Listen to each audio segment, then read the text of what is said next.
So Costco just keeps calling us back and they keep saying, hey, we need more painting. So we paint one section, they like it, we go to the next section, and that's what we're doing tonight. So Miguel has got the guys here working, and we're gonna paint this wall here. They have a GM coming in to see this Costco, and they're going to paint it white, and then we're also gonna go to the front and paint around the food concession areas.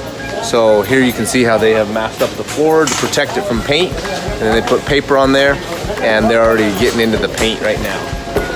So we're just gonna paint this white wall, and guess what color they want it? They want it white. So we're gonna paint a white wall white. Perfect, thank you. This is We thought that if we worked here, we'd get a pizza from Costco. So as you can see, we're sitting down. We've got an umbrella in case it starts raining. If it starts raining, we have an umbrella to protect us from the rain.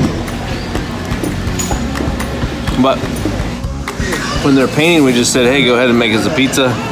And so that's what we're enjoying right now, right, Chris? Yeah. Right, Miguel?